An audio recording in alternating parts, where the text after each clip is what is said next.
मंगलमय मंगल करण वीतराग विज्ञान।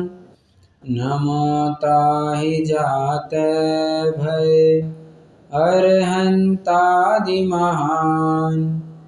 करि मंगल करि हो महा ग्रंथ करन को काज। जात मिले समाज सब पावे निज पद राज।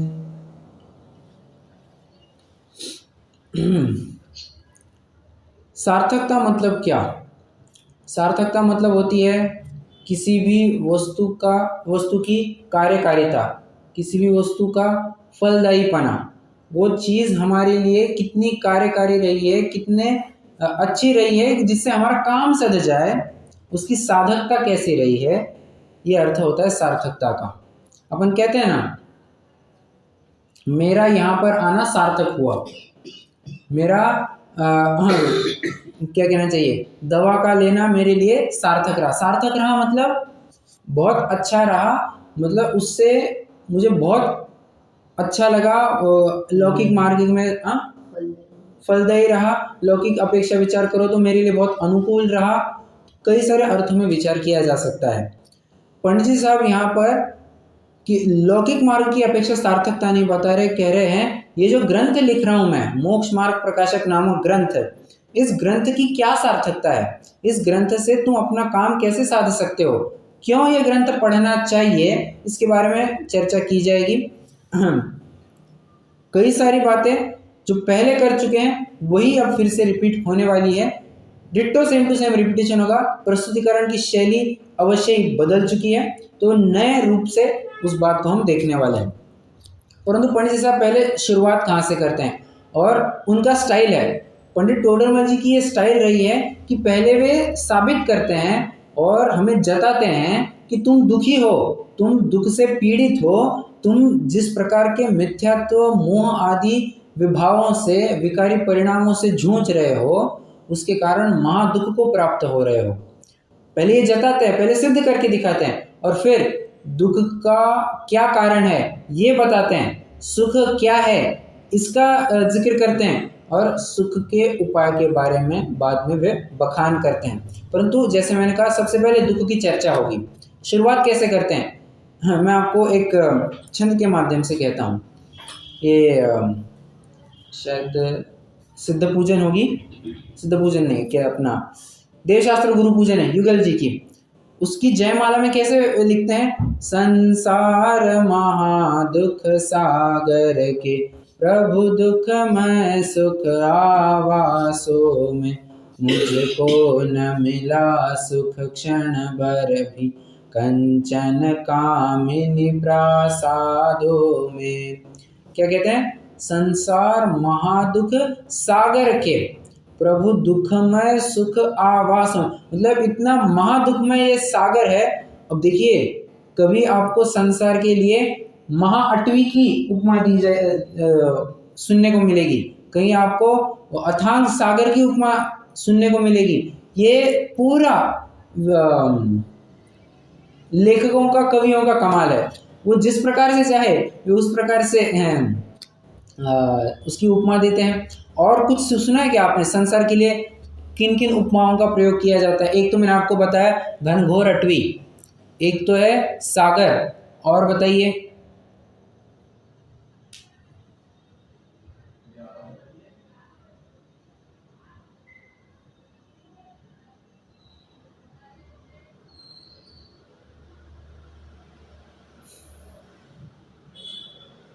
अरे और किन उपमाओं को आपने सुना है संसार के बारे में? भव सागर भी बोलते हैं ना। भव सागर, फिर से वही सागर समुद्र की बात आ गई।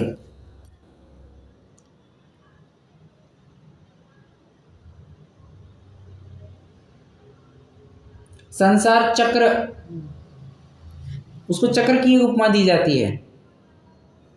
और बताइए।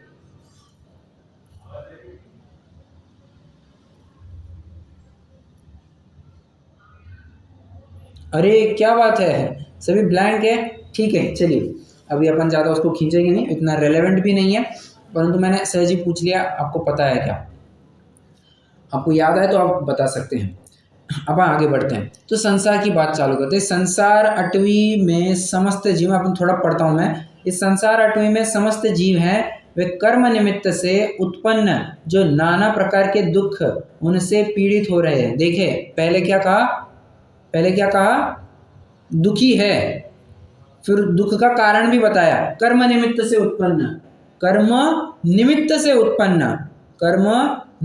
उत्पन्न, पहली लाइन में निमित्त की बात की। आगे, तथा वहाँ मिथ्या अंधकार व्याप्त हो रहा है, उस कारण वहाँ से मुक्त होने का मार्ग नहीं पाते, तड़प तड़प कर वहाँ ही दुख को सहते हैं। जो मिथ्या अंधकार की बात की, वहाँ पर उन्होंने एक प्रकार से उपादान की बात कही है कि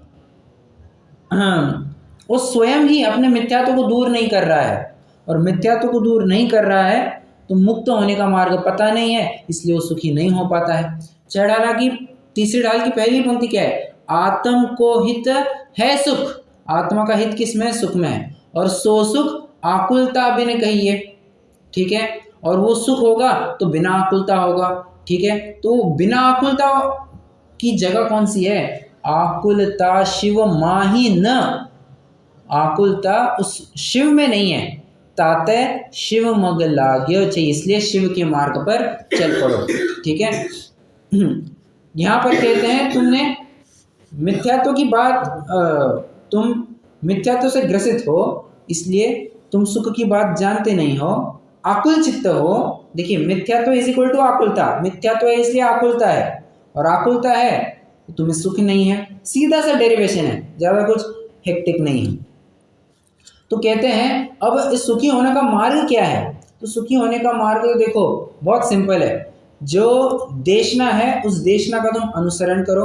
जो दिव्य देशना केवली भगवान के माध्यम से समझ में आती है, सुनने में आती है, उसको पढ़ो, समझो, सुनो।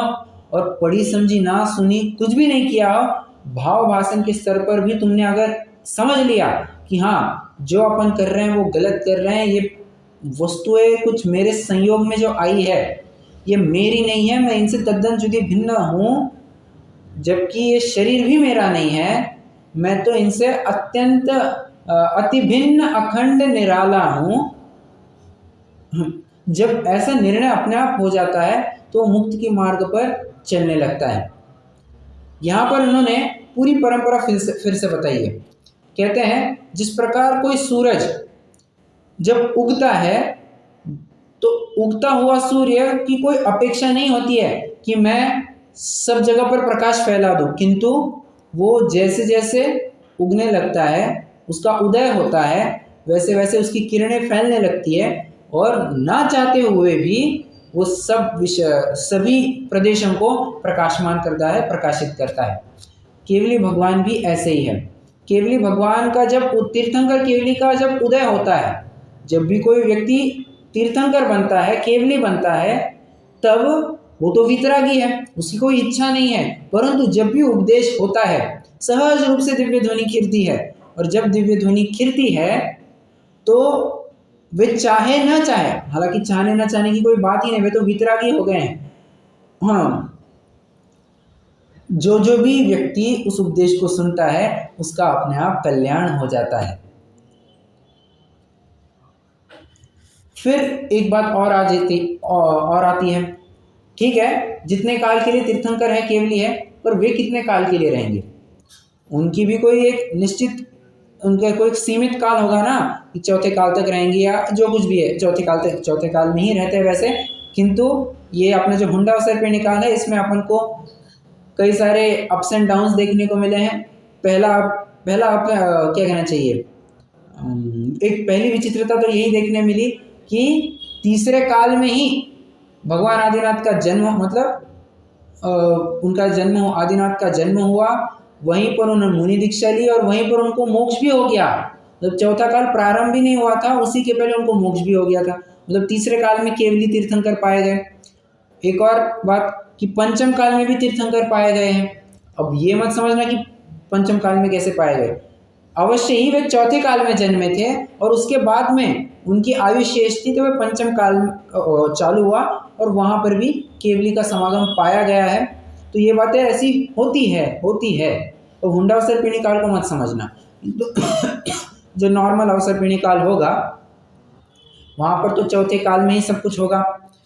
जब तीर्थंकर केवली अस्ताचलगामी हो जाएंगे, अस्ताचलगामी मतलब जब उनका अस्त होने लग जाएगा, केवली रूपी सूर्य अब ढलने को होगा, तो बैटन आगे कौन पास करेगा? तो वो जो दिव्य ध्वनि है वो गणधरों के पास आ जाती है। फिर उनके जैसा तेजस्वी सूर्य जैसे ही सूर्य अस्त हो जाता है, सूर्य का अस्त हो जाता है, उसके बाद में प्रकाश कौन देता है? जनरल लाइफ क्वेश्चन है। जब भी सूर्य का अस्त हो जाता है हमें प्रकाश कहाँ से मिलता है?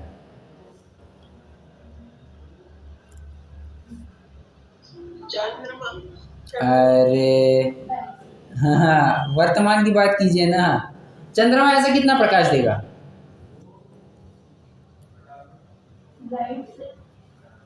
थोड़ा ही देगा, उसके आगे क्या क्या कम ही देगा, सोने के आगे तो दीपक जलाएंगे। हाँ, दीपक जलाएंगे। अरे मैं सिंपल से कही है ना, लाइट जलाएंगे तो आ जाएगा। मैं वही तो कह रहा हूँ, जनरल लाइफ क्वेश्चन है, वो तो उत्तर दीजिए। ठीक है, तो लाइट लगाएंगे तो हमें प्रकाश होगा। अब यहाँ पंडित जी साहब के टाइम पे तो कुछ लाइट वाइट थी नहीं, उस टाइम पर दीपक होते थे। आज भी कई सारे भागों में अगर आप देखेंगे वहाँ पर आज भी बिजली पहुँची नहीं है, तो वो दीपक आदि से ही काम चलाते हैं। खैर अपना प्रकरण है भी नहीं वो। तो दीपक, कोई एक दीपक आएगा जो मार्ग को प्रकाशित करता रहेगा। सूर्य की किरणों से मार्ग प्रकाशित हो चुका था, अब कोई एक दीपक आएगा वो मार्ग को प्रकाशित करने का काम करेगा। अवश्य ही उतनी दम नहीं रहेगी जितनी सूर्य में रहती थी। सूर्य क्या है, बहुत विशाल है, एक साथ में इकट्ठा कितने ही बड़े क्षेत्र को व्याप लेता है। दीपक उतना बड़ा काम नहीं कर पाता है, परंतु मार्ग को प्रकाशित बनाए रखने का काम दीपक करता जरूर है। अब और एक बात है, जब वो बड़ा दीपक बुझने लगता है तो किया क्या जाता है? एक टेक्निक सभी जन को पता है कि जब जैसे दीपक बुझने को होता है, दूसरा दीपक लगा दो उसी के माध्यम से, फिर तीसरा लगा दो, चौथा लगा दो, ऐसे सर्कुलेट करवा दो। अपनी लौ दूसरे को ट्रांसफर कर दो ताकि वो भी प्रकाशित हो जाए और मार्ग को प्रकाशित करते रहे। अब एक दीपक को हमने प्रज्वलित किया, फिर वो आगे आने वाले कितने दीपकों को ऐसे प्रज्वलित करते रहेंगे और ये मोक्ष मार्ग प्रकाशित रहेगा। इसी परंपरा में गणधरों के बाद फिर आचार्यों के पास वो वाणी आई, आचार्यों ने विद्वानों को दी, और उसी परंपरा में पंडित जी साहब कहते हैं मैं भी यह ग्रंथ लिखता हूँ। अब आप पढ़ेंगे तो आपको पूरा का पूरा वही प्रकरण मिलेगा। रैपिड रीडिंग करेंगे, कोई पढ़ना चाहेगा?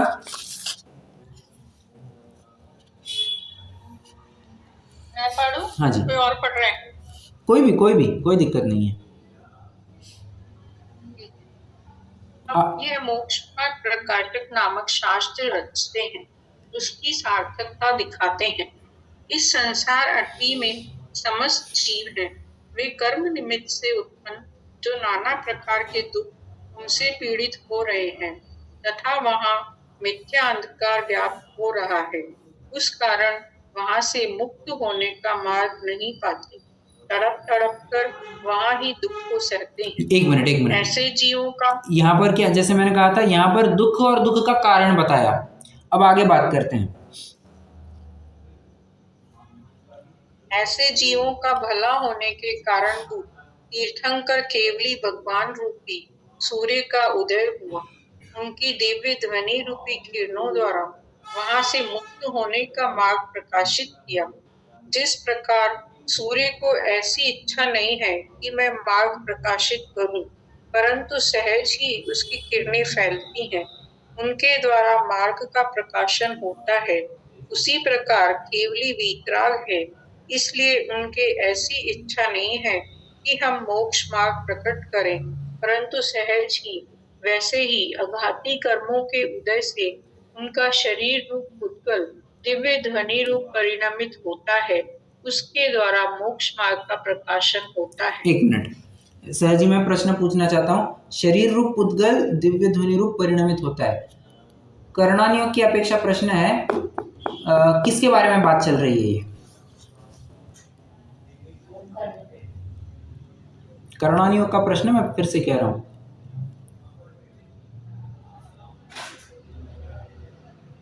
शरीर रूप पुद्गल दिव्य ध्वनि रूप परिणमित होता है, इसको आप क्या कहेंगे? अब मैं थोड़ी भी हिंट दूंगा तो आपको उत्तर आ जाएगा, तो आपको ऐसे में ही समझना पड़ेगा प्रश्न। भाषा वर्गणा। Perfect perfect perfect. जब भाषा वर्गणा है तो भाषा वर्गणा ही शब्द रूप परिणमित हो जाती है। तो जो शरीर रूप पुद्गल कहा है, शरीर रूप पुद्गल मतलब ही भाषा वर्गणा, और वर्गणा ये पुद्गल ही है बराबर, तो वो दिव्य ध्वनि रूप परिणमित हो जाती है, वो शब्द रूप। हालांकि शब्द रूप तो नहीं, शब्द रूप नहीं कहेंगे। क्यों शब्द रूप क्यों नहीं कहेंगे? कि वो अलग अलग भाषा में आती है। नहीं नहीं नहीं, शब्द नहीं होता। परफेक्ट परफेक्ट, बहुत बढ़िया। दिव्य ध्वनि तो निरक्षरी हुआ करती है, इसलिए अक्षर या शब्दों में बांध नहीं सकते हैं। बस इतना समझना, वो भाषा वर्गणा है, दिव्य ध्वनि रूप परिणाम, इतना ही समझेंगे। ठीक है, ये प्रश्न पूछना था। आगे। पुनश्च गणधर देवों को यह विचार आया कि जब केवली सूर्य का अस्त बना होगा तब जीव मोक्ष मार्ग को कैसे प्राप्त करेंगे, और मोक्ष मार्ग प्राप्त किए बिना जीव दुख सहेंगे। ऐसी करुणा बुद्धि से अंग प्रकीर्ण आदि रूप ग्रंथ वे ही हुए महान दीपक, उनका उद्योग किया। बराबर, मतलब आप मतलब मैंने जो एक्सप्लेन किया था वही यहाँ पर आ रहा है। केवलियों को सूर्य की उपमा दी है, यहाँ पर गणधरों को महान दीपक की उपमा दी है। अब आगे आचार्यों को थोड़ा सा एक छोटे दीपक की उपमा दी है, पढ़िए।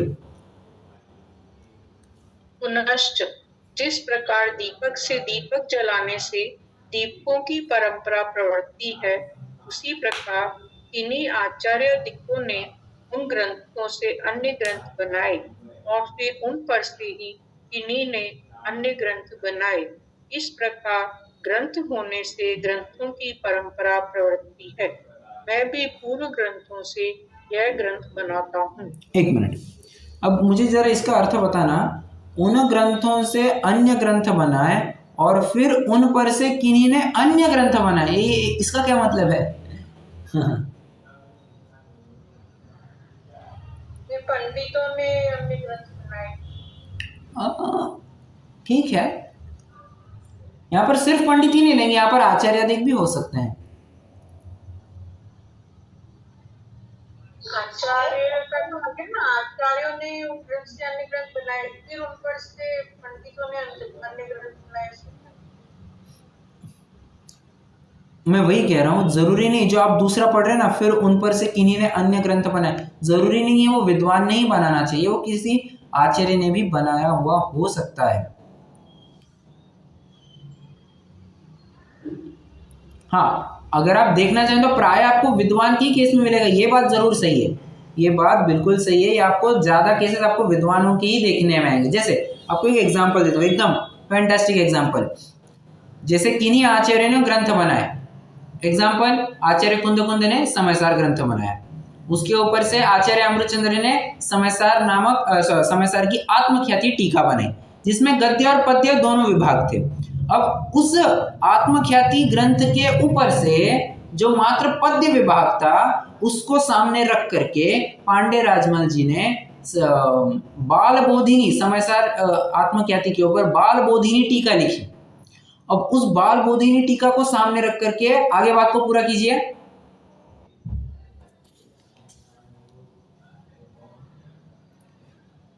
एक विद्वान किसने? जी ने नहीं। अरे परफेक्ट, बनारसी दास जी ने समयसार नाटक लिखा, उसी को सामने पांडे राजमल जी को सामने रख करके।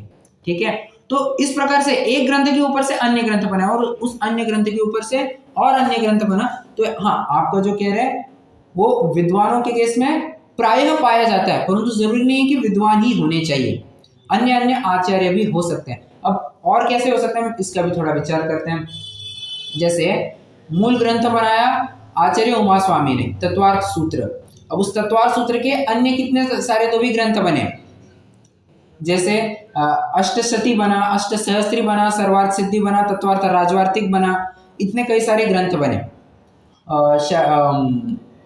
मेरे ख्याल से हाँ, गंधहस्ती महाभाष्य बना आचार्य समंत भद्र का, तो उन्होंने भी यही लिखा है।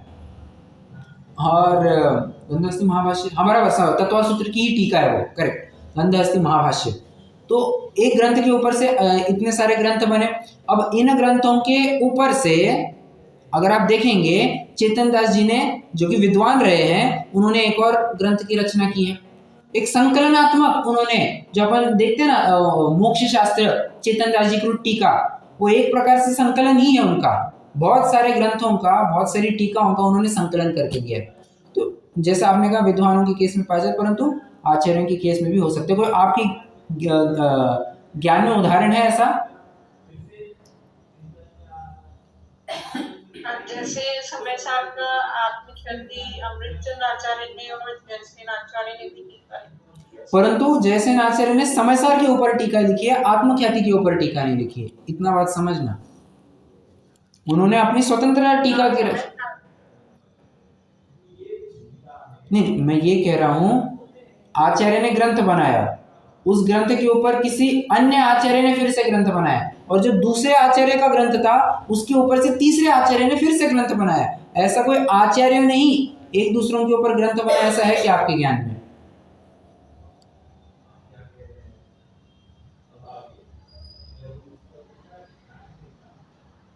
वो आचार्य पूज्यपाद ने जो बनाया सर्वार्थ सिद्धि, उसमें वो भी फिर डायरेक्ट तत्व सूत्र की टीका है वो।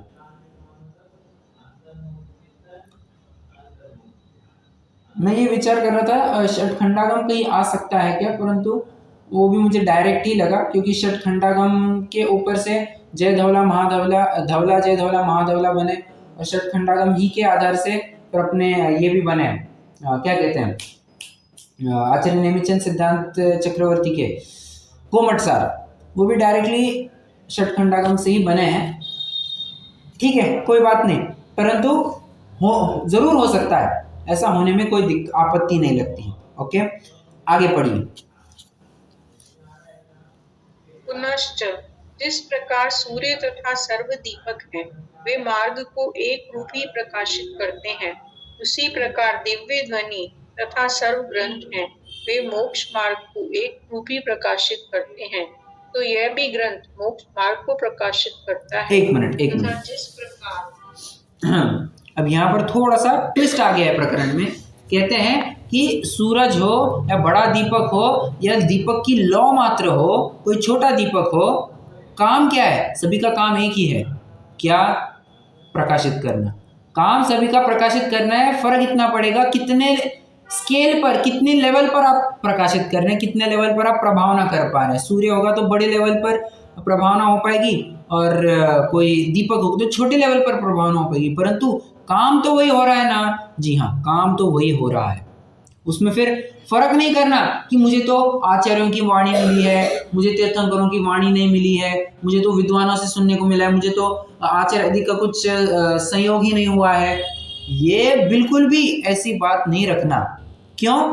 मैंने आपको शायद 2-3 दिन पहले भी बताया था, आचार्य अमृतचंद्र के सामने जब वे प्रवचन सार की टीका कर रहे थे, कोई प्रश्न पूछने लग गया कि यहाँ पर तो केवलियों का अभाव है, हम अपना आत्मकल्याण कैसे करें, हमें तो उपदेश नहीं मिल रहा है, यहाँ पर तो कोई सम्यक ज्ञानी आदि कोई यथार्थ मोक्ष मार्गस्थ जीव भी नहीं दिखा देता है।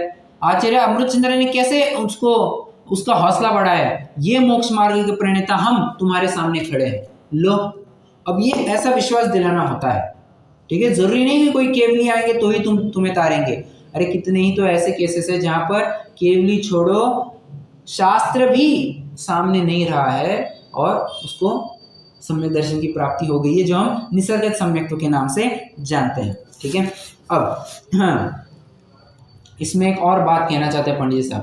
कहते हैं सोर्स कोई भी हो, मार्ग को प्रकाशित करने का साधन कोई भी हो, एक सूरज हो या बड़ा दीपक हो या छोटी सी टॉर्च हो, कोई भी हो, ऐसा होने पर भी अगर कोई नेत्र, अच्छा मार्ग के ऊपर लगाइए, पहले मार्ग को प्रकाशित करने के लिए कोई सूरज हो या दीपक हो या कोई छोटी सी टॉर्च हो, कोई भी हो, अगर नेत्र रहित पुरुष होगा वो तो उस मार्ग को चल ही नहीं पाएगा, अथवा नेत्र है परंतु विकार सहित है तब भी उस मार्ग की वो पहचान नहीं कर पाएगा। परंतु ऐसा होने पर वो मार्ग तो कहीं गलत नहीं हो जाता। फिर से ध्यान से समझना, मैं फिर से दोहरा रहा हूँ। कोई अगर किसी को अगर आंखें नहीं है, कोई नेत्रहीन है, वो मार्ग नहीं देख पा रहा है, और किसी को नेत्र है परंतु विकार है, उसको विकार है मतलब मान लीजिए कैटरेक्ट हो गया, मोतिया बिंदु हो गया, आंखों पर चश्मा चढ़ गया, जो कुछ भी वो देख नहीं पा रहा है, बहुत धुंधला धुंधला दिखाई दे रहा है, तो उस विकार सहित है। तो ऐसा होने पर ये तो उस व्यक्ति की विकृति है, ये उस व्यक्ति की दिक्कत है। इससे मार्ग के ऊपर तो दोषारोपण नहीं होता, या मार्ग का तो कभी अभाव नहीं हो जाता है। उसको नहीं दिख रहा है तो उसमें हम क्या कर सकते हैं, इसके लिए एक नीति वचन मिलता है, बहुत सुंदर है, सुनना। नो लोको अवलोक्यते यदि दिवा सूर्यस्य किं दूषणम् पत्रं नैव यदा करीरविटपे दोषो वसन्तस्य किं धारा नैव पतन्ति चातकमुखे मेघस्य किं दूषणम्। मैं 3 ही लाइन बताऊंगा, चौथी लाइन यहाँ पर रिलेटेड नहीं है, ठीक है। हाँ, पहली लाइन में क्या कहते हैं, नो लोको अवलोक्यते यदि दिवा सूर्यस्य किं दूषणम्। कोई अर्थ करने की कोशिश करेगा?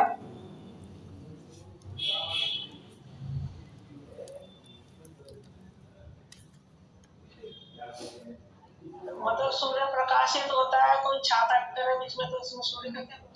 एक मिनट, क्या कहा आपने? सूर्य निकल रहा है, गर्मी हो रही है, कोई छाता रखे उसके बीच में, तो उसमें सूर्य का दोष नहीं, आपने थोड़ा सा उदाहरण गलत ले लिया। वहां पर कह ऐसा रहे छंद में, अगर उल्लू को दिवा मतलब दिन के टाइम में दिखाई नहीं देता, अवलोक्यते दिखाई नहीं देता, तो इसमें सूरज का क्या दोष? एक, पत्रम नैव यदा करीरविटपे दोषो वसन्तस्य किम। बताइए इसका अर्थ।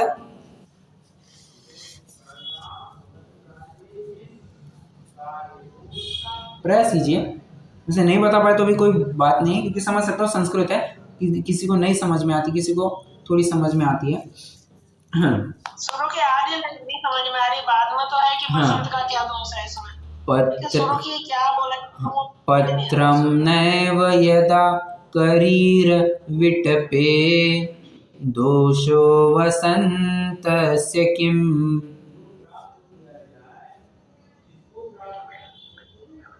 करीर नाम का एक वृक्ष होता है जिसको 3 ही पत्ते होते हैं, कितनी भी बारिश बरसे, पलाश जिसे कहते हैं, तो कितनी भी बारिश बरसे वसंत ऋतु का तो भी उसके 3 के 4 नहीं होते कभी। इसमें वसंत ऋतु का क्या दोष है अगर उसके पत्ते ही नहीं बढ़ते हैं, ठीक है। तीसरा, धारा नैव पतन्ति चातकमुखे मेघस्य किं दूषणम्। बताइए।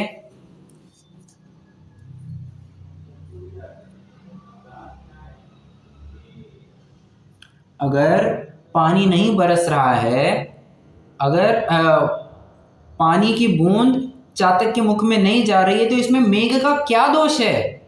बराबर। तो इसी प्रकार कह रहे हैं, अगर तुम्हें दिखाई नहीं दे रहा है या तुम्हारे आंखों में खराबी है, इससे मोक्ष मार्ग तो कोई गलत नहीं हो जाता। कोई निंदा करे तो अलग बात, परंतु इससे मोक्ष मार्ग तो कोई गलत नहीं हो जाता, मोक्ष मार्ग का अभाव नहीं हो जाता, मार्ग का अभाव नहीं हो जाता। उसी प्रकार अगर मन ज्ञान रहित है कोई, जो अपन ने उदाहरण लिया था ना, नेत्र रहित है, नेत्र रहित के लिए सिद्धांत घटित किया है, मन रहित है, मतलब असंगी है, सोचने विचारने की शक्ति ही नहीं है एक, अथवा सोचने विचारने की शक्ति है परंतु गलत हो चुकी है, मिथ्यात्व आदि विकार सहित है, ठीक है। तो उससे मार्ग तो उसको मार्ग नहीं सूझता है, इससे तो मोक्ष मार्ग प्रकाशक पने का अभाव नहीं हो जाता है। ठीक है। फिर चाहे कोई कितनी भी निंदा करे, तुम्हें नहीं समझ रहे, तुम्हारी दिक्कत है। देखिए एक और छंद बोलना चाहूंगा, ये अपना शायद ये नियम सार में होना चाहिए, मुझे याद नहीं है, परंतु आचार्य कुंद का ही एक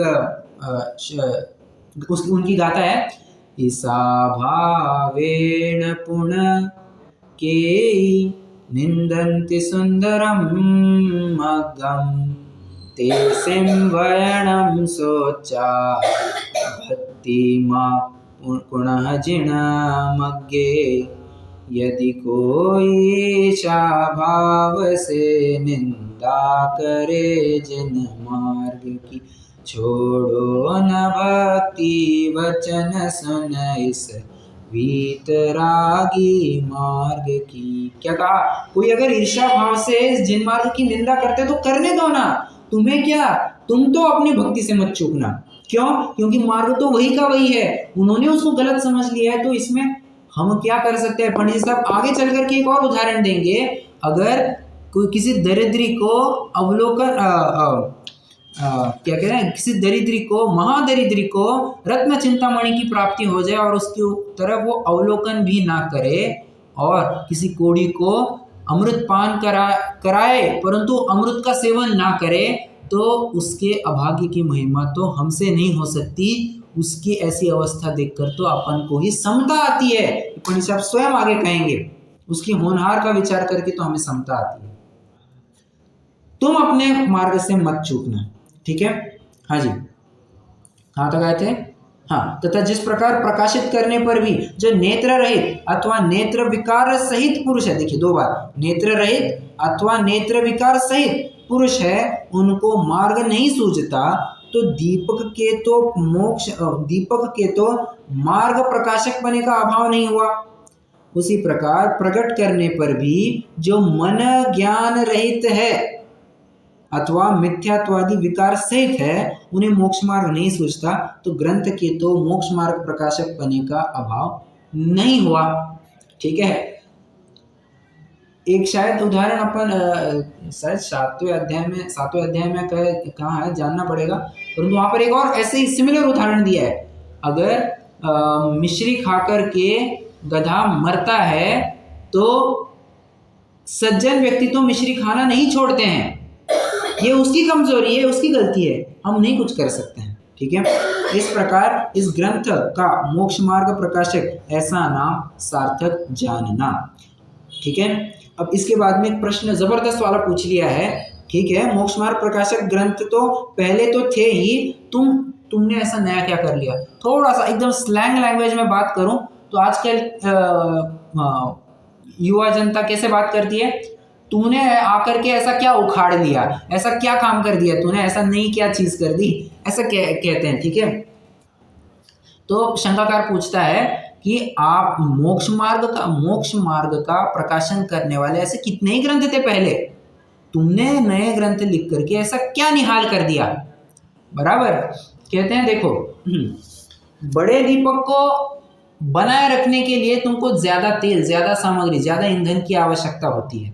माना कि उसमें प्रकाश भी बहुत होता है, परंतु हर एक की ताकत नहीं होती है एक बड़े दीपक को पालने की।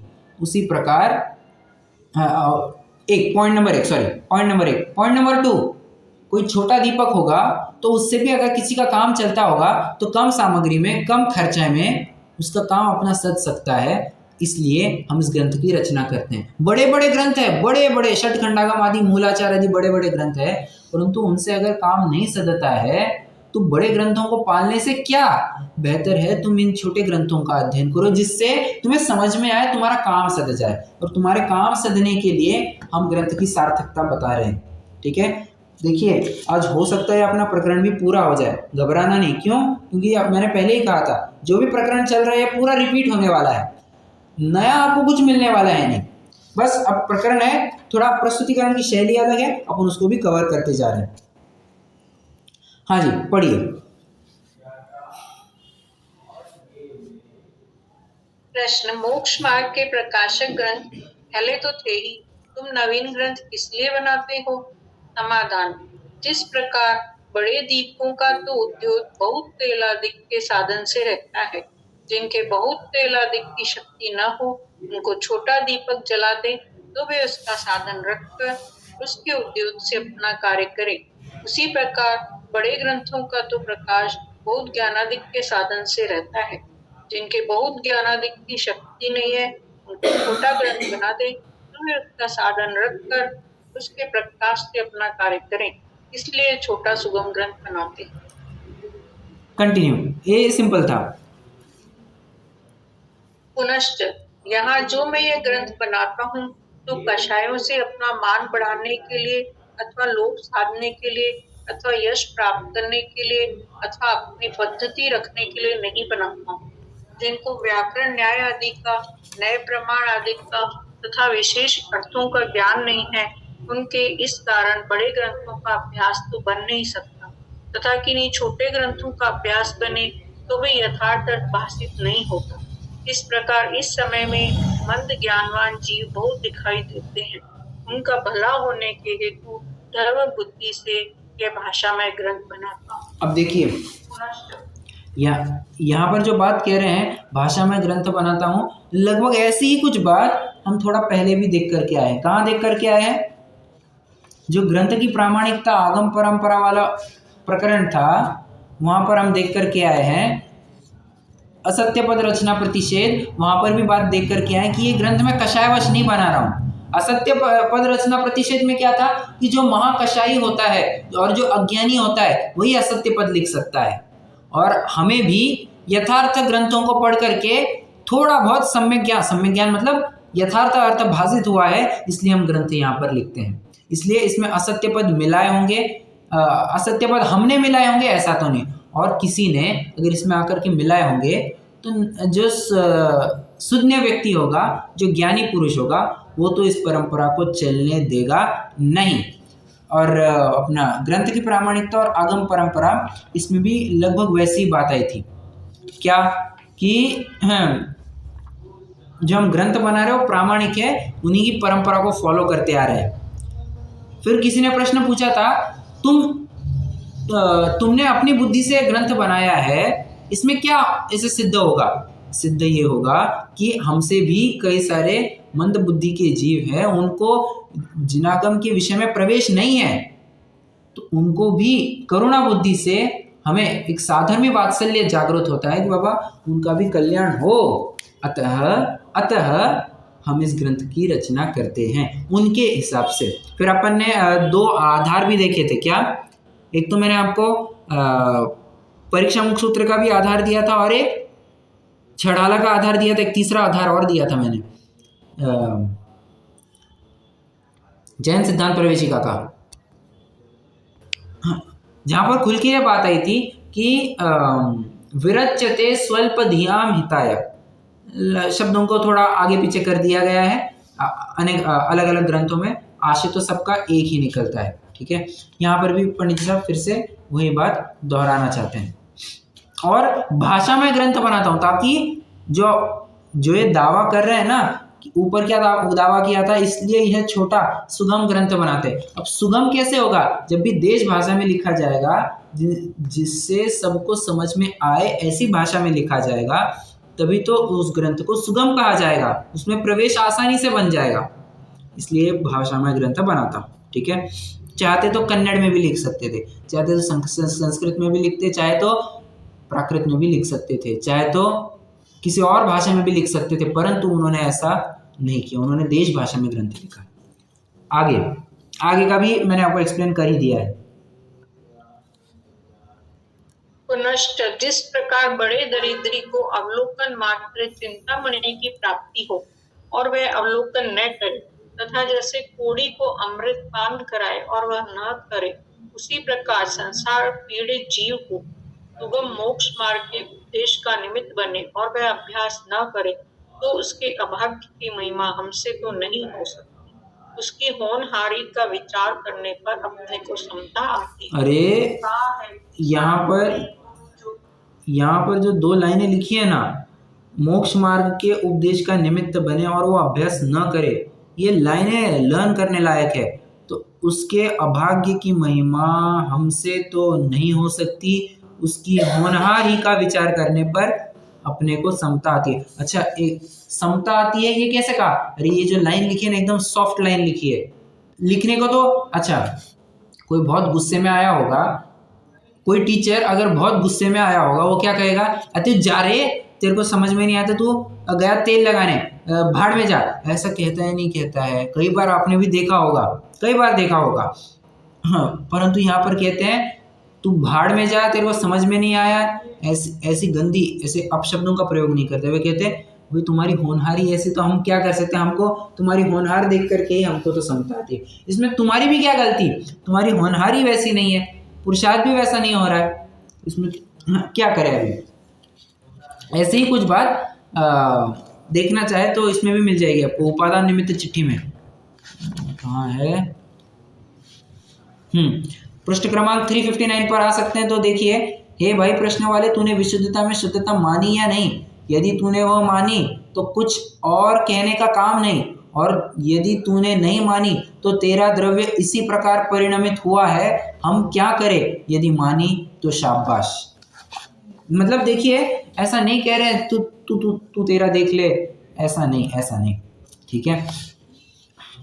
कहा है कि साहिणे गुरु जोगे जेण सुनंती है धम्म वयनाई, ते दिठ दुठ चित्ता अह सुहड़ा भव भय विहुणा। क्या कहते हैं?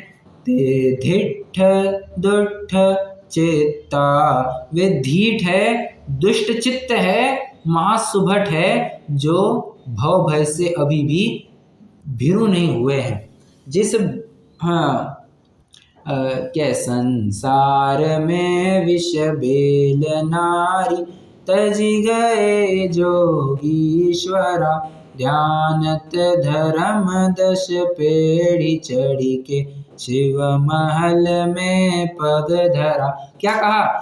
संसार में विष बेल नारी, तजी गए जोगीश्वरा। अरे योगी जन भी जिस संसार को छोड़ करके चले गए, संसार के दुखों से भयभीत होकर के, तीर्थंकर आदि भी, अरे इसमें भी बात आई ना,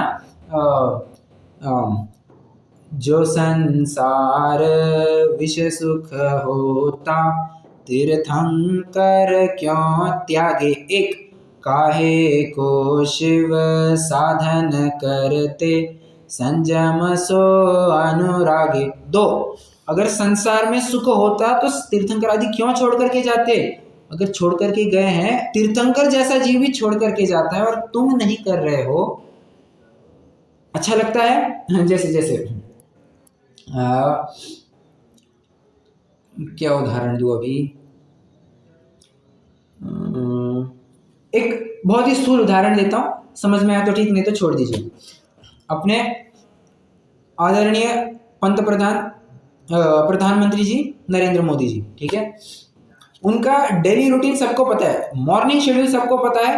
वे सुबह उठ करके लगभग 1.25 घंटा योगा प्राणायाम कुछ ना कुछ करते हैं, स्वास्थ्य बराबर से बना रहे। इस उम्र में भी, कुछ लगभग उनकी उम्र 75 के आसपास है, इस उम्र में भी वे अपने आप को बराबर से फिट रखते हैं। और अब देखिए ना, आपने शायद ही कभी सुना होगा कि मोदी जी बीमार पड़े हैं, बीमारी की वजह से उनको कुछ काम पोस्टपोन करना पड़ा, शायद ही ऐसा सुना। एक हर बार सुना होगा तो वैसे नहीं कह रहा हूँ, परंतु ऐसा कितना सुना होगा। उनको रोग नहीं आता होगा ऐसा नहीं कह रहा हूँ मैं, परंतु उनके चेहरे पर कभी वो दिखाई नहीं देता है। क्यों? वे बराबरी से सब योग प्राणायाम आदि करते हैं, ये ठीक है। जब ऐसा व्यक्ति, इस उम्र का व्यक्ति, और वो भी प्राइम मिनिस्टर की लेवल का व्यक्ति कर रहा है, तो तुम्हें स्वयं को फिट रखने के लिए, व्यायाम करने के लिए तुम्हें क्या दिक्कत हो रही है?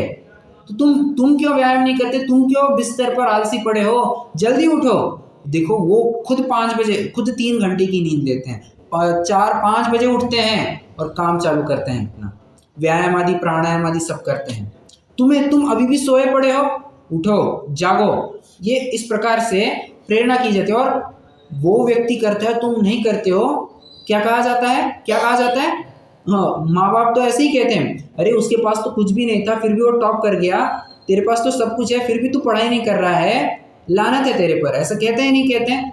बस यही बात कहना चाहते हैं, जब तीर्थंकर जैसा व्यक्ति भी संसार को संसार में दुख है ऐसा जान करके उस भय से वो भीरू होकर के वो छोड़ करके चले गए, तुम अभी भी संसार में ही पड़े हो, ऐसे तो अभागे की महिमा हमसे नहीं कही जाती। कहते हैं स्वाधीन उपदेश दाता गुरु का योग मिलने पर भी जो जीव धर्म वचनों को नहीं सुनते वे धीट है और उनका दुष्ट चित्त है, अथवा जिस संसार भय से तीर्थंकर आदि डरे उस संसार भय से रहित है वे बड़े कठोर शब्द का प्रयोग करते हैं, सुभट है। सुभट मतलब जिसको पराजित करना संभव नहीं है।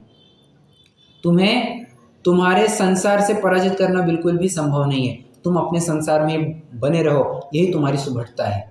ऐसे सामने वाले को धुतकारा जा रहा है। धुतकारा मतलब एक प्रेरणा दी जा रही है कि भाई तू जाग, तू अभी भी जागेगा, अभी भी जागरूक होगा तो आराम से संसार दुख को पार कर सकता है।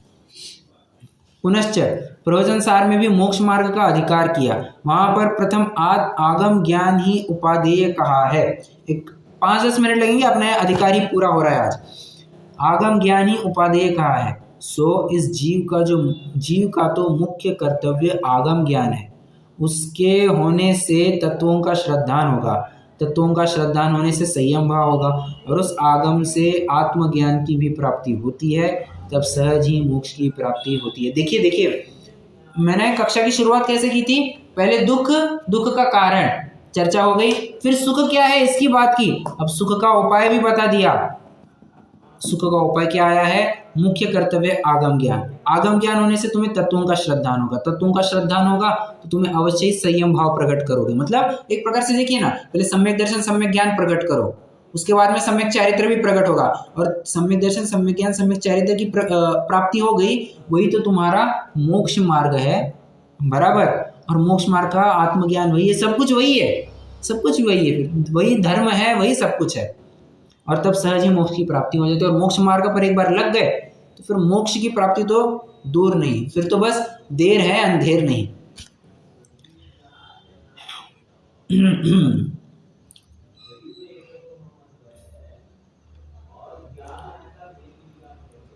आगे पुनश्च धर्म के अनेक अंग हैं, उनमें एक ध्यान बिना उससे ऊंचा और धर्म का अंग नहीं है, इसलिए जिस प्रकार आगम अभ्यास करना योग्य। इस पंक्ति का कोई अर्थ बता सकता है?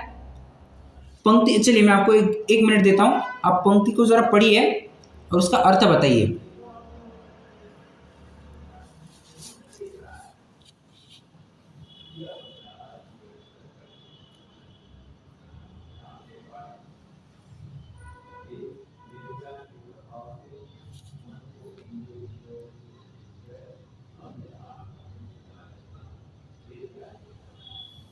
धर्म ध्यान आएगा क्या इसमें?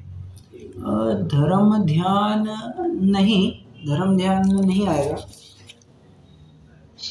जैसे कोशिश करती हूँ। हाँ जी। जैसे कि धर्म के अंग है, जैसे त्याग करना, तप करना, दया करना, व्रत करना बहुत है ना, लेकिन ध्यान सबसे बड़ा धर्म है, इसमें इससे बड़ा धर्म नहीं है। परफेक्ट, ये यहाँ पर अर्थ बताया जा रहा है। हाँ, धर्म के अनेक अंग है। हाँ शशि जी, आपने जो कहा वो एक अर्थ हो सकता है, किसी अपेक्षा से वो भी अर्थ सही माना जा सकता है। कैसे, अब मैं आपको अभी बताऊंगा, परंतु जो प्राइमरी अर्थ यहाँ से निकल करके आ रहा है, धर्म के अनेक अंग है, अनेक प्रकार से धर्म को देखा जाता है, उनमें एक ध्यान बिना, उनमें एक ध्यान जो है उसके एक ध्यान बिना उससे ऊंचा और धर्म का अंग नहीं है, उससे ऊंचा ध्यान बिना उससे भी कोई बड़ा नहीं है, इसलिए जिस प्रकार आगम अभ्यास करना योग्य। अब आगम अभ्यास की जब बात है ना, तो अब वो धर्म ध्यान की बात आएगी। धर्म ध्यान मतलब धर्म्य ध्यान, 4 ध्यान में से धर्म ध्यान की बात यहाँ पर आ जाती है, ठीक है। पुनश्च, अब अंतिम पंक्ति बहुत जबरदस्त है, शांति से सुनना। पुनश्च इस ग्रंथ का तो वांचना, सुनना, विचारना बहुत सुगम है, कोई व्याकरण आदि का भी साधन नहीं चाहिए, इसलिए अवश्य इसके अभ्यास में प्रवर्तो, तुम्हारा कल्याण होगा। देखिए कितनी उज्जवल भावना से साइन ऑफ करते, कहते हैं ना साइनिंग ऑफ फॉर टुडे तो वैसे ही कर रहे हैं कि तुम्हारा कल्याण हो। ऐसा नहीं कह रहे हैं कि तू तेरा देख ले, अब हमको मत पूछने, हम हमारा कल्याण करने लेंगे। हम तो हमारा कल्याण करेंगे ही, हम भी तुम्हारे लिए यही भावना भाते हैं कि तुम भी अपना कल्याण करो। और ये भावना सिर्फ एक अधिकार के अंत में नहीं भाई है, प्रत्येक अधिकार के अंत में, प्रत्येक अधिकार, सिर्फ 7वां और 9वां अधिकार, 9वां अधिकार तो पूरा हो ही नहीं पाया तो उसकी तो बात ही नहीं है, किंतु 8 में जो बचे हुए 8 है, 8 में से 7 अधिकारों का समापन इसी पंक्ति से किया है, तुम्हारा कल्याण होगा, गलत कार्य में मत प्रवर्तो, तुम्हारा कल्याण होगा, तुम अपना कल्याण कर जाओगे, इसी तर्ज पर किया। और 7वें अधिकार का जो समापन है वो भी लगभग इसी तर्ज पर है। वहां पर ऐसे शब्द नहीं आया कि तुम्हारा कल्याण होगा, परंतु आशय तो वैसा ही मिलेगा, आशय तो वैसा ही मिलेगा, जो चाहो अपनो कल्याण। और जो चाहो मतलब जो गर्जी होगा उसी को मिलेगा, जो गर्जी नहीं होगा उसे नहीं मिलेगा। सिंपल सी बात है, ठीक है। इति श्री मोक्ष मार्ग प्रकाशक नामक शास्त्र में पीठ बंध प्ररूपक प्रथम अधिकार समाप्त हुआ। लगभग 49 कक्षाओं में अपनी चर्चा हुई है, बीच में कुछ हिकअप्स भी आए, हम कई बार ज़्यादा देर तक भी कक्षा नहीं ले पाए हैं, तो उसकी वजह से भी थोड़ा एक्स्ट्रा मैं अवश्य मानता हूँ कि लगभग एक 7-8 दिन थोड़ा सा एक्स्ट्रा लग गया, मैं मानता हूँ 7-8 दिन थोड़ा एक्स्ट्रा लग गए, बट कोई चिंता नहीं, क्योंकि देखिए अपन पढ़ रहे हैं तो थोड़ा बहुत ये आगे पीछे होते रहता है, और ये सब मान करके ही हमें चलना पड़ता है। खैर, पहला अधिकार अपना एकदम सक्सेसफुली पूरा हो गया है। अत्यंत डिटेल में इन डेप्थ जा करके अपन ने एक एक विषय की चर्चा की है, और मुझे नहीं लगता मैंने किसी लाइन को, मैंने वर्ड टू वर्ड आपको पढ़ाया भी है, वर्ड टू वर्ड अपन ने समझा भी है। अब मैं समझता हूँ कि मेरा अनुमान ऐसा ही है कि दूसरा अधिकार भी लगभग इसी तर्ज पर अपन आगे बढ़ेंगे, लाइन बाय लाइन पढ़ेंगे, अर्थ समझेंगे, विशिष्ट अपेक्षाओं को खोलेंगे और इस ग्रंथ को आगे बढ़ाते जाएंगे, ठीक है। किंतु जो पीठ बंध प्ररूपण अधिकार था, जो बेस फाउंडेशन वाला अधिकार था, वो तो अपना पूरा हो चुका है। कल से दूसरा अधिकार प्रारंभ होगा, संसार अवस्था का स्वरूप। जैसे मैंने कहा था, दुख का क्या स्वरूप है, दुख क्या है, उसकी बात यहाँ पर की जाएगी, दुख का जिक्र किया जाएगा, जीव दुखी क्यों है, इसके बारे में, जीव का दुख किस किस प्रकार से है, दुख के बारे में बहुत सारी चर्चा होगी, शेष चर्चा कल करेंगे।